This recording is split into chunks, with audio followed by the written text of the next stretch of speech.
Hallelujah. Grace to all families and friends of the Hackensack Methodist Church.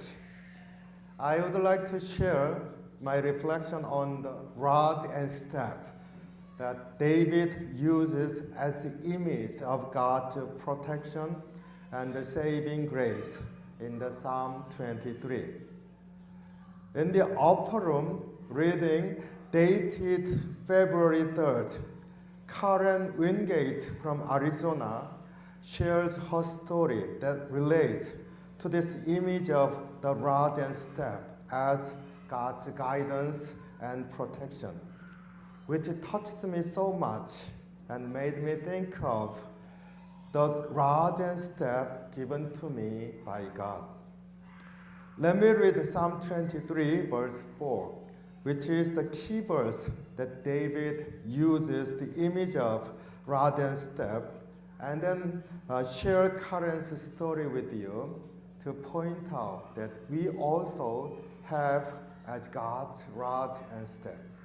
Psalm 23, verse 4, even though I walk through the darkest valley, I will fear no evil, for you are with me, your rod and staff, they comfort me. Karen found her rod and staff of God the shepherd from her uncle's caring plan. She experienced severe vision loss in her childhood, but she had enjoyed hiking in the southern Rockies with her family. Some parts of the trail were scary to her because she could not judge drop-off distances when climbing over rocky outcroppings or see the thorny bushes along the trail. Her uncle devised a plan for her. He used a walking stick to guide Karen to keep her from falling off the trail. He and Karen held the opposite ends of the walking stick while he walked in front, giving verbal descriptions of what was coming so that Karen could know the obstacles ahead. Karen experienced comfort and courage, just like David did with the promise of God the shepherd in Psalm 23, verse 4. Even though I walk through the darkest valley, I will fear no evil, for your rod and staff comfort me. I feel the same in our church community of the Hackensack United Methodist Church. We have the strong leaders in our church who do not stop moving forward, getting over the challenges and despair we face. It is not a dramatic leadership speaking loudly in front of people, but they are rather quiet yet determined to stand firm. When I think of the leadership I see in our church, I often remember the story of Saint Francis, his calling to serve the Church of God.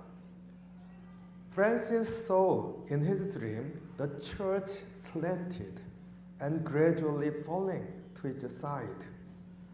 Francis leaned against the wall of the church and supported the church not to fall. It was a spiritual dream which Francis received his call to God's ministry to make God's church strong. Our lay leaders in our church stand firm and very strong, taking steps, the heavy steps, but not giving in to its weight of the steps. Such a leadership resembles Francis' dream to support and establish again God's church. This leadership of the lay leaders and the core members of the church seems to me to be a walking stick that comfort and guide us not to be tripped up on the rocky road of our spiritual journey. It is like David's experience of God's rod and staff that led David through the darkest valley of his life. I pray that we all be able to see God's guiding and comforting hands in our lives. God loves you so much. God loves us so much. God bless you.